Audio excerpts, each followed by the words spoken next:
brought to you by V-Guard. નમસ્કાર, સમાચાર સાથે હું છું જિજ્ઞાસા. સમાચારમાં સૌથી પહેલા વાત મહાસંગ્રામ 2024ની ત્રીજી તબક્કાની ચૂંટણી માટે ફોર્મ પરત ખેંચવાનો આજે અંતિમ દિવસ છે.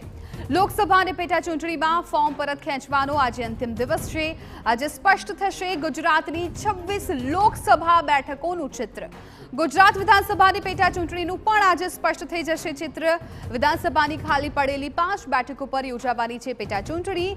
આજે બપોરે 3 વાગ્યા સુધીમાં ઉમેદવારો પરત ખેંચી શકશે ઉમેદવારી પરત ખેંચાયા બાદ લોકસભાનું રાજકીય ચિત્ર સ્પષ્ટ થઈ જશે.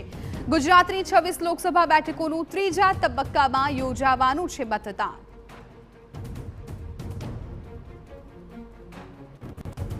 લોકસભા ચૂંટણીને લઈને ગુજરાતમાં 328 ઉમેદવારોના ફોર્મ માન્ય રખાયા છે. ગાંધીનગર લોકસભામાં સૌથી વધુ 30 ઉમેદવારોના ફોર્મ માન્ય રખાયા. બારડોલીમાં સૌથી ઓછા 3 ઉમેદવારોના ફોર્મ માન્ય રાખવામાં આવ્યા. 5 વિધાનસભાની પેટા ચૂંટણીને લઈને 27 ઉમેદવારો માન્ય ઠર્યા. પેટા ચૂંટણીમાં બીજાપુર બેઠક પર સૌથી વધુ 8 ફોર્મ માન્ય ઠર્યા છે. તો આ તરફ માણાવદરની પેટા ચૂંટણીમાં સૌથી ઓછા 4 ઉમેદવારોના ફોર્મ માન્ય રાખવામાં આવ્યા.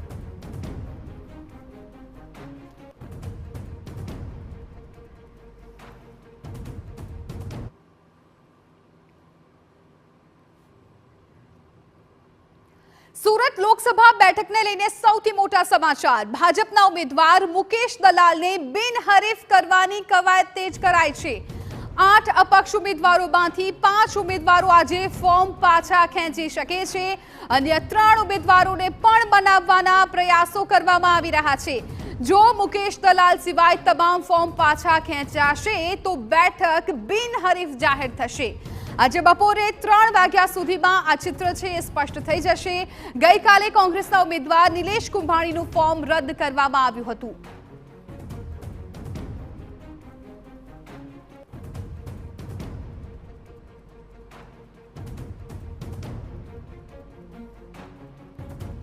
Brought to you by V-Guard.